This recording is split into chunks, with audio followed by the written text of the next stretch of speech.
We're go for launch. T-minus 15, 14, 13, 12, 11, 10, 9, 8, 7, 6. Ignition sequence start. 3, 2, 1. Ignition.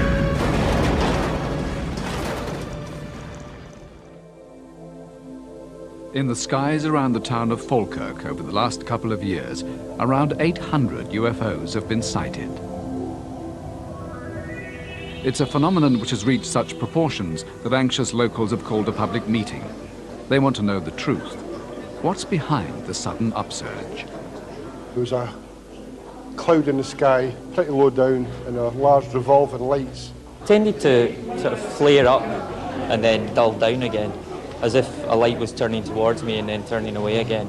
Suddenly it started to move away, not very quickly, and then suddenly collapsed in on itself and disappeared. The fact remains, however, that UFOs are real. Of that there is no question. But it is what they are or represent that is the question. Hundreds of people have phoned me regarding strange sightings in the sky. I know these people personally. I mean, they're not going to make stories up like this. I mean, they've actually faced a lot of ridicule and they've showed a lot of great courage coming forward and stating that they've seen something which nobody can define and nobody can give an answer for. Most sightings have been close by Falkirk in Bonnybridge. Once occupied by Romans, later known for its iron foundries, Bonnybridge now has a bizarre new claim to fame. It's been blitzed by UFOs.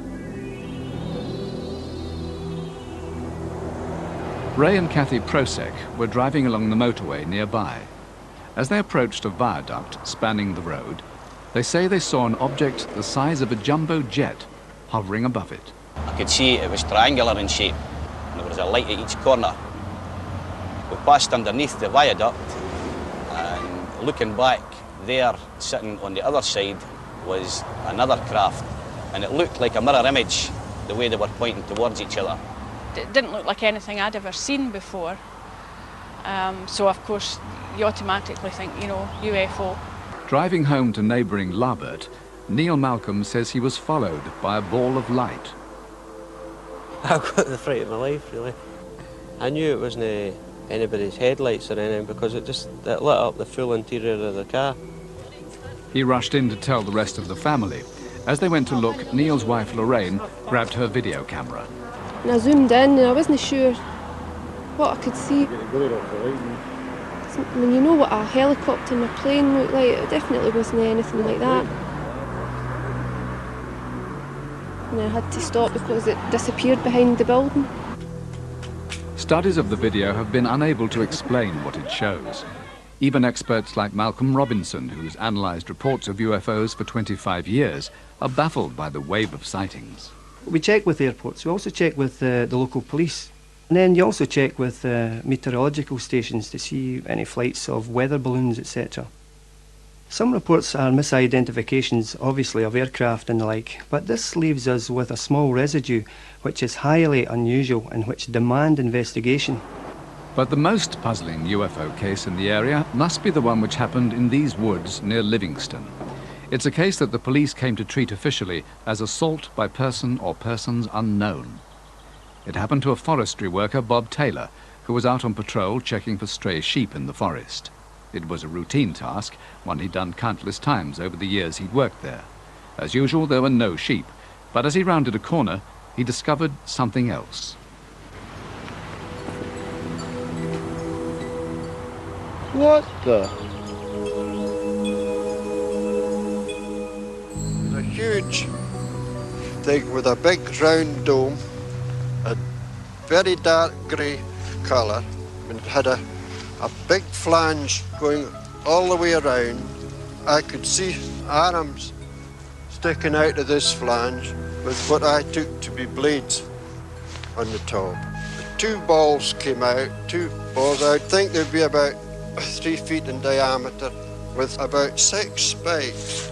They came right up beside me. I remember feeling a tug at that time.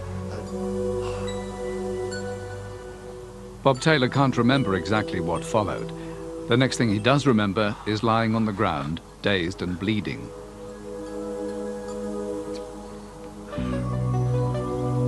Unable to walk and in no condition to drive, he set off for help on his hands and knees. By the time he arrived home, he was in a state of near total collapse. Bob, what happened to you?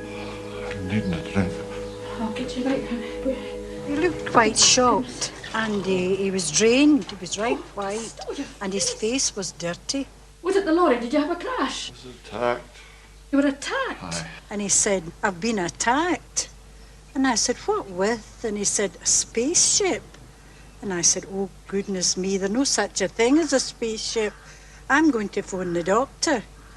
You must have fell and hurt your head. Bob's wife called his boss, Malcolm Drummond. He went to the forest and he found Bob's abandoned truck. And that wasn't all. In the clearing, he found impressions had been made in the ground. There is no doubt in my mind that these marks were made by a perfectly solid, heavier-than-air object. They had been made by some machine which had come vertically downwards. I think there's no doubt about that. The area was fenced off and police began an intensive search. They found nothing. It was one of the most puzzling cases Detective Inspector Ian Walk has ever come across. I couldn't believe it at first. The ground was soft and there were no signs of the tracks having come from somewhere or having went anywhere. They just seemed to have arrived. Near the caterpillar-type tracks were holes in the ground, 3 inches deep, 40 holes in all. At first I thought they were possibly being made by equipment that would be used by the Forestry Commission, but we went to their premises later that day, examined all the vehicles, and nothing at all matched. So what else could have caused the marks? One theory begins with the laying of water pipes in the forest and goes on to explain what Bob Taylor saw, a theory developed by science writer Stuart Campbell. He thought he saw a spacecraft, because that was the only logical explanation to him, sitting in a clearing, but it was a magnified image, in my opinion, of a planet millions of miles away. But what about Bob's injuries? The theory continues that the sight of the mirage triggered an epileptic fit. It caused him to be paralysed, he couldn't speak, and of course he was unable to walk. These are symptoms of that. Was it in the forest? But Bob hadn't suffered from epilepsy before, and those who know him have no reason to doubt him. Bob Taylor was a straightforward forester who had worked here for many years. He had no illusions of any kind, and he's not the sort of chap who would have invented a story like this. Then there were the rips in the trousers Bob Taylor was wearing. Rips, he claims, were made by probes from the UFO. The trousers were sent to the police laboratories to be put under the scrutiny of forensic expert Lester Knibb. There was 2 sets of damage predominantly, close enough to be considered symmetrical. It's obviously been caused by a lifting action.